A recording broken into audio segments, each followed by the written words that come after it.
Skip the digital detox. Abstinence won't work, but this does. I once tried a digital detox. It failed miserably. When I realized I was distracted during quality time with my daughter, I blamed my smartphone and made some extreme changes.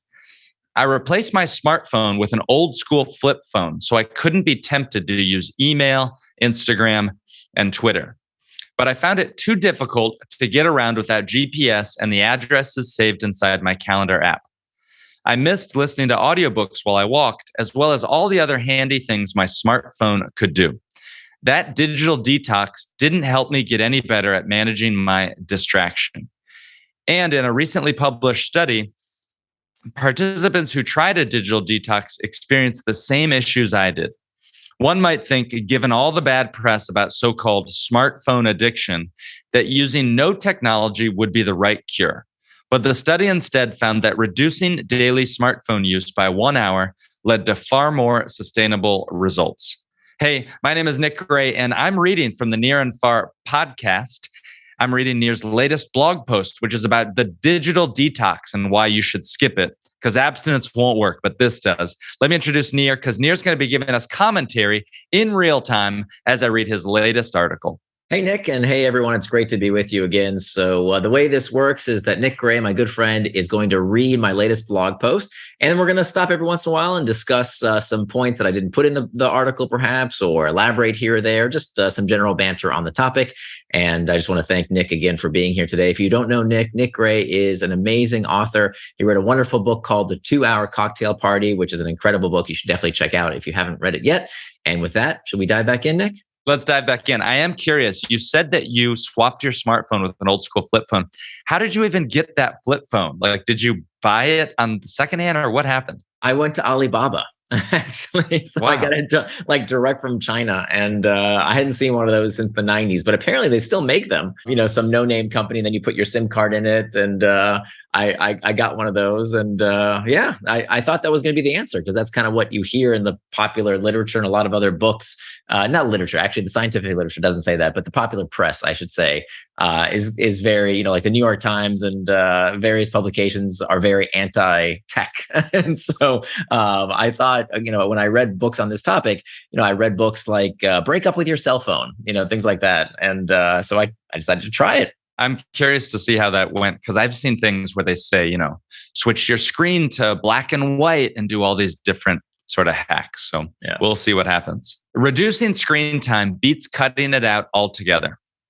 The study that was published in the Journal of Experimental Psychology separated 619 participants into 3 groups that abided by specific smartphone use guidelines for 7 days.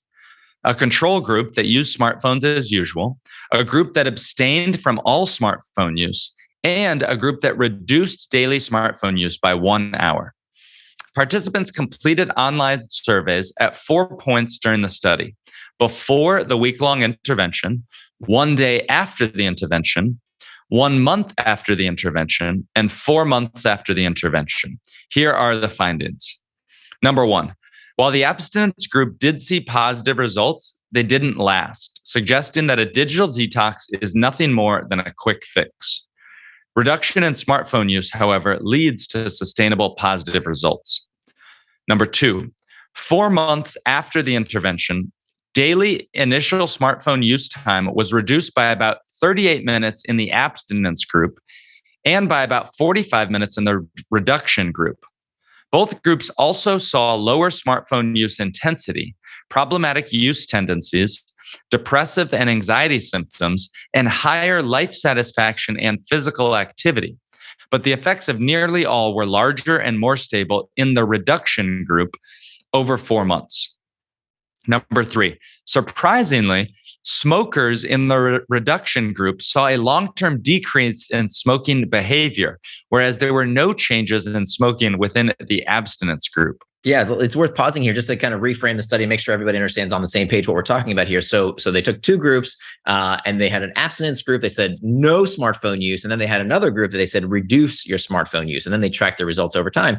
And I think the big aha here is that the digital detox, the get rid of your smartphone altogether, turned out to have worse results for the study participants than just reducing their time. And I think that's a really interesting result, because I think we hear a lot about how, oh, do a digital detox, get rid of your smartphone, close off your social media accounts.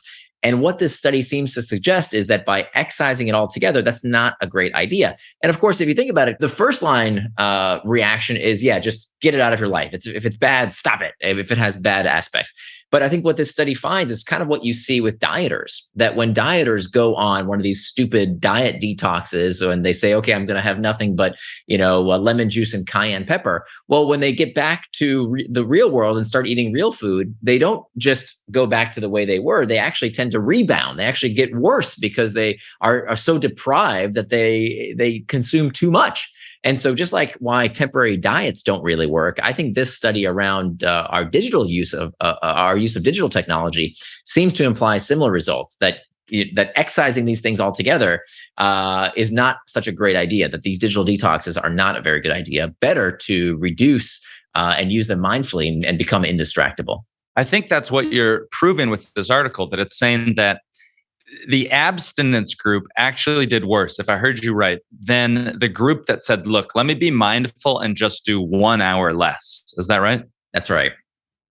I love the third one. It said, surprisingly, smokers in the reduction group saw a long-term decrease in smoking behavior, but there were no changes at all in smoking within the abstinence group. That's really interesting. Yeah. Why would moderating smartphone use affect smoking? My guess is that the reduction group experienced a feeling of agency and control by cutting back screen time, a sense of, I can do this. The relatively easy step of cutting back a bit might have made them better able to cope with the urge to smoke by making them believe they were more powerful than they thought. The abstinence group was not getting the same feeling of self-efficacy since their challenge was binary. This is a really, really important point, because I think what we are learning from these studies is that it's all about agency and control. That when you feel that you have agency over something, you are more likely to act upon it. And this is really important, because I think what we hear these days, when you watch, films like The Social Dilemma, when you read people who say, oh, the technology is hijacking your brain, what this is doing is leading to less agency. When you think that something is controlling your brain, you think you're powerless. There's nothing you can do about it. And so with this, what this study is showing, I think the reason that we had these knock-on effects of, hey, if you feel like you can reduce your use of social media, you're empowering yourself. You feel like you have more agency and control. And lo and behold, if you were one of those people who just reduced versus eliminated completely your screen time, you found those benefits in other areas of your life. You might say to yourself, well, if I can control and reduce my use of screen time, maybe I can control and reduce my smoking. Whereas the abstinence group, the group that says no social media, no screen time, they never got that effect. They never got that increased sense of agency. And I think that's maybe, of course, this is just a hypothesis. It requires further study, but that may be what's going on here. That's that sense that you said of this, I can do this idea. Mm-hmm. In fact, a reduction in smartphone use had such a significant correlation to well-being that the study authors recommended it be incorporated into intervention programs aiming to enhance physical activity or reduce smoking behavior. It's also worth noting that the present compliance rate was slightly higher in the reduction group than in the abstinence group, and that the reduction group had the lowest dropout rate. So this is also super important, because what we're also seeing is that if you tell people the right answer is to break up with your smartphone, people don't do that. Right? It's silly to recommend that kind of stuff, because as this study showed, people don't comply. Whereas if you say, look, we just want to taper off, we just want to use it in a way that serves you as opposed to hurt you, we want to reduce rather than detox, rather than eliminate, that's a much healthier approach. Why did reducing smartphone use garner better results than a digital detox? The answer is manifold, but much of it comes down to our ability to control our attention and manage our time. It comes down to learning how to use the tools as opposed to letting the tools use us. Find a better relationship with your smartphone. Let's face it, smartphones are a necessity in today's world. We use them not just as phones, but also as alarm clocks, navigation systems, ebook readers, cameras, and social tools. Maintaining long-term abstinence, as the study acknowledges, is simply impractical. Depriving yourself of online social interaction over a long period of time can negatively impact your well-being. Reducing smartphone use doesn't require such an abrupt and limiting lifestyle change. The study authors wrote, the limitation of daily smartphone time can foster a more conscious and efficient handling and reduce the just to beat boredom use. Time spent on smartphone use may become more appreciated. Furthermore, the limitation provides smartphone free time for offline activities, their conscious perception and enjoyment. So what he's saying here, the study authors are saying that when we mindfully use our devices, they can be wonderful tools. And I think part of this effect is that knowing that you have a limited amount of time to use your smartphone makes you appreciate it more. And this is exactly what I preach in Indistractable, that by using time boxing, which I know, Nick, you and I have read several articles on time boxing, and I've written quite a bit about time boxing, is that there's nothing wrong with using social media or YouTube or whatever it is you want to do with the internet. It's fine, but use it on your schedule and according to your values, not someone else's, certainly not the tech companies. So by saying, yeah, I'm going to go use social media. There's nothing wrong with social media, but I'm not going to use it when I'm feeling bored and lonesome and tired. I'm going to use it at 8 p.m. every night on my schedule. And what this study author is saying is that maybe by reducing and mindfully using it on a schedule, this made people appreciate it more as opposed to using it as an emotional escape device. That's really neat, that idea to just beat the boredom really reduce that idea. I think about my own cell phone use as it's almost instinctive. I'm embarrassed to admit, going to the bathroom and you just kind of take your phone out almost. And that's what we talked about. And I think it was the last or the maybe a couple podcast episodes ago around internal triggers, that we have to realize that the reason we use these things, there's nothing to be embarrassed about. Everyone is using these devices to escape a sensation, to escape an emotion, boredom, loneliness, fatigue, uncertainty, stress, anxiety. But we have to realize that's why we're doing it, right? And that's what leads to unhealthy use. And by the way, this can be unhealthy use of anything, right? If you're drinking to escape the social awkwardness of being out, right? If you're watching TV and the news to escape your problems by watching someone else's problems 3,000 miles away, right? Anytime you are escaping these uncomfortable sensations, that is the source of distraction. There's nothing wrong with the tools. It's how we're using these tools. So realizing that we don't want to use these tools just to escape an emotion, but rather to use it on a schedule, to use it where it serves us as opposed to hurts us. That's a really important realization that we have to be honest with. They go on to say that the restricted online time enabled participants to consider functional coping strategies, such as a direct facing of daily challenges, and provided time to consciously enjoy offline social interactions without a permanent disruption by smartphone use. Simply put, participants who reduced their smartphone use had to exercise their own agency and control. They were forced to build up what I consider to be the most important skill of the 21st century: how to be indistractable. The study noted that breaking the vicious cycle of smartphone use requires external support, which its regular surveys and compliance diaries for participants provided. These surveys and compliance diaries act much the way time boxing and tracking internal triggers do in my recommended steps to take to break the vicious cycle of distraction. Can I take a note there and just ask, we've talked about time boxing before on your podcast, but the tracking of internal triggers we haven't mentioned before.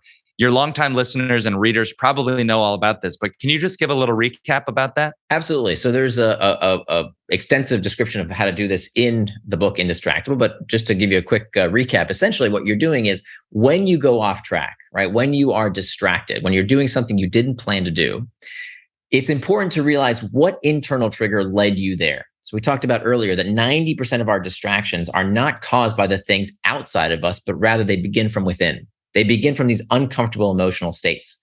So the only way we can get control over these internal triggers and become their master so that we're not their slave is to identify what they are. And so by tracking, by saying, oh, you know what? I intended to do that big project. And why am I checking email instead? I said I was going to work on that big project. Now here I am checking email. Why? What was that internal trigger? What was that emotion? Was it stress? Was it anxiety? Was it not knowing what to do with my time? So my default became checking email. noting that sensation is a huge practice. Firstly, because it starts giving you agency over those sensations, that they don't just happen to you anymore. You can say, oh, you know what? I really knew I should have been, working on that blog post or finishing my sales report or whatever it is that you said you were going to do. And yet here I am doing something else because I felt this way. Why is that so empowering? Because now you can, by noting it down, you're starting to be able to have agency over it, and you can put practices in place today to make sure that doesn't happen again in the future. So you can say, next time I feel bored because it's a hard task, or I feel stressed because I feel out of control. Now you have practices in place that you'll know what to do when you feel those sensations again. It's like that wonderful quote by Paulo Coelho. He said, a mistake repeated more than once is a decision. A mistake repeated more than once is a decision. So if we don't take steps today to prevent getting distracted tomorrow, we're going to get distracted by the same things again and again and again. We are deciding to be distractible, as opposed to people who say, okay, you got me one time distraction. That's fine. But here I noted what happened. I noted what that internal trigger is, and I'm going to put practices in place now so it doesn't happen to me again. So if you're not doing that, you're deciding to be distractible. Whereas the definition of someone who's indistractable is someone who knows why they got distracted and takes steps to prevent it from happening again. Nir has a great article on his website about how to disarm internal triggers and improve focus. You can find that at nirandfar.com/internal-triggers. So the next time your weekly screen time summary makes you gasp in horror, don't listen to the gut reaction to turn off your phone and hide it in a drawer. Let's not moralize and medicalize the issue unnecessarily. Instead, consider whether you're spending time with your device in a way that matches your values, not the tech companies. Well, this has been Nir's latest article called Skip the Digital Detox. Abstinence won't work, but this does. That's a great article. It was fun to read your latest one, Nir. Thanks, Nick. Great job, and appreciate it very much. Thanks, everyone, for listening.